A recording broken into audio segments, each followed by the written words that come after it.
નમસ્કાર, આપ જોઈ રહ્યા છો સ્પાર્ક ટુડે ન્યૂઝ। છોટાઉદેપુરની તાલુકા શાળા ખાતે કન્યા કેળવણી અને શાળા પ્રવેશોત્સવ મુખ્યમંત્રી શ્રી ભૂપેન્દ્રભાઈ પટેલની હાજરીમાં યોજાશે। ગુજરાતના મુખ્યમંત્રી ભૂપેન્દ્રભાઈ પટેલ છોટાઉદેપુર તાલુકા શાળા નંબર 1માં કન્યા કેળવણી અને શાળા પ્રવેશોત્સવ કરાવશે। તારીખ 27 જૂનને ગુરુવારે આયોજિત કાર્યક્રમની શાળા સંચાલકો અને વહીવટી તંત્ર દ્વારા તડામાર તૈયારીઓ શરૂ કરી દેવામાં આવી છે।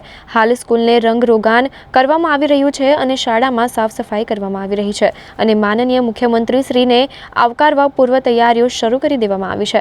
આદિવાસી વિસ્તારમાં બાળકો શિક્ષણ પ્રત્યે જાગૃત થાય તે માટે મુખ્યમંત્રી શ્રી ભૂપેન્દ્રભાઈ પટેલના હસ્તે શાળાના વિદ્યાર્થીઓને પ્રવેશ કરાવવામાં આવશે, જેથી સમગ્ર વહીવટી તંત્ર કામે લાગી ગયું છે। પીએમ શ્રી તાલુકા શાળા નંબર 1 છોટાઉદેપુર ખાતે આપણા રાજ્યના માનનીય મુખ્યમંત્રી શ્રી ભૂપેન્દ્રભાઈ પટેલ સાહેબ શ્રી દ્વારા કન્યા કેળવણી અને પ્રવેશોત્સવ 2024 અંતર્ગત શાળા પ્રવેશોત્સવ માટે 27 જૂન ગુરુવારના રોજ આવવાના છે।